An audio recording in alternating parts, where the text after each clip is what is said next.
കൈയങ്ങ് മരവിച്ചു പോയി.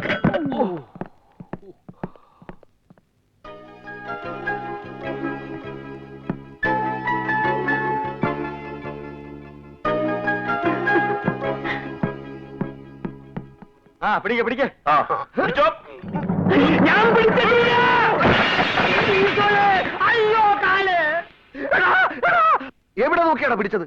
ആര് പിടിച്ചു? ഞാൻ പിടിക്കുന്നതിന് മുമ്പ് നിങ്ങളോട് ആരെങ്കിലും പറഞ്ഞു എടുത്ത് പോക്കാൻ? ഞങ്ങൾ മൂന്നാളും കൂടെ പിടിച്ച് പൊക്കുമ്പോ നിന്നോട് മാത്രം വേറെ ആരെങ്കിലും ഒന്ന് പറയണോ പിടിക്കാൻ? എന്താ ഓ എന്റെ ഭഗവതി, ഞങ്ങള് സൂക്ഷിച്ച് പൊക്കിക്കൊണ്ട് പോവുകയായിരുന്നു. എങ്ങോട്ട് വരികയായിരുന്നു. ഇവന്റെ കയ്യിൽ നിന്ന് സ്ലിപ്പായി പോയതാ. എടാ, എത്രയോ കൊല്ലം പഴക്കമുള്ള സാധനങ്ങളായി ഈ തകർത്തിട്ടിരിക്കുന്നത്. ഓഹോ, പഴയ സാധനങ്ങളായിരുന്നോ? ഞാൻ പുത്തം പുതിയതാണെന്ന് വിചാരിച്ച് പേടിച്ചു പോയി. സാരമില്ല. കൊട്ടാരത്തിലെ ആന്റിക് സാധനങ്ങളെല്ലാം പൊട്ടിച്ച് തവിടുപൊടിയാക്കിയിട്ട് ഇപ്പൊ സാരമില്ലെന്നോ? എടാ സുന്ദരേശ, എടാ സുന്ദരേശ, ഇവനിത് എവിടെ പോയി കിടക്കുക? സുന്ദരേശ, ഇത്ര അടുത്ത് നിന്നിട്ട് എന്തിനാ കഴുത ഇങ്ങനെ കാണുന്നത്? അടുത്തേക്കല്ല കഴുത എന്റെ ഒച്ചെടുത്ത് വിളിക്കുന്നേ. നീ ന്യായം ഒന്നും പറയാണ്ട് ഈ സാധനങ്ങളെല്ലാം ഇവന്റെ പേര് പറ്റരുത്. നശിപ്പിച്ച സാധനങ്ങളെല്ലാം വില ഈടാക്കാണ്ട് ഇവനെ പുറത്തയക്കണ്ട.